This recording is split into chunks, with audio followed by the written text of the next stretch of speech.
Setelah mengorbankan segalanya untuk misi terakhirku, kupikir semuanya sudah berakhir. Ternyata, takdir punya rencana lain. Aku terbangun lagi, bukan sebagai prajurit yang setia, tapi sebagai sesuatu yang jauh lebih gelap. Seorang pembunuh bayaran. Ini adalah episode ketiga dari kisahku. Di episode sebelumnya, aku dihidupkan kembali oleh sebuah organisasi misterius. Mereka memberiku tubuh baru, kekuatan baru, dan satu perintah: patuhi atau lenyap selamanya. Tugasku yang pertama adalah melenyapkan seorang pengusaha korup yang dilindungi ketat. Aku berhasil, tapi keberhasilan itu harus kubayar mahal. Aku menarik perhatian pihak-pihak yang seharusnya tidak tahu aku ada. Sekarang, aku jadi buronan, bukan hanya oleh hukum, tapi juga oleh dunia bawah tanah yang melihatku sebagai ancaman. Setiap bayangan bisa jadi musuh,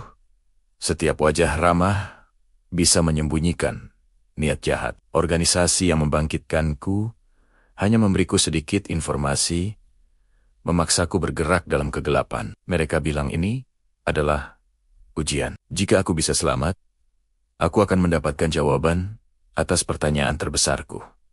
Kenapa aku yang dipilih? Misi keduaku sudah di depan mata. Targetnya lebih berbahaya, lokasinya lebih sulit ditembus, dan taruhannya jauh lebih tinggi. Kali ini, aku harus menyusup ke sebuah pesta pribadi di kapal pesiar mewah, tempat para elit dunia berkumpul. Targetku bukan hanya satu orang, tapi sebuah data penting yang bisa mengguncang dunia.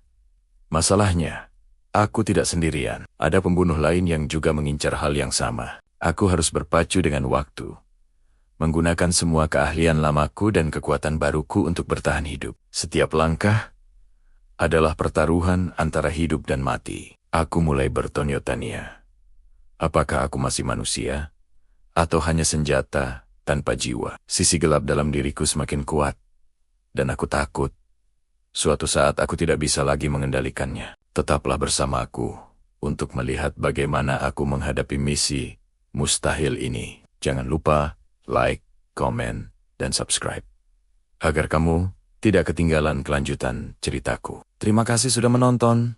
Sampai jumpa di episode berikutnya.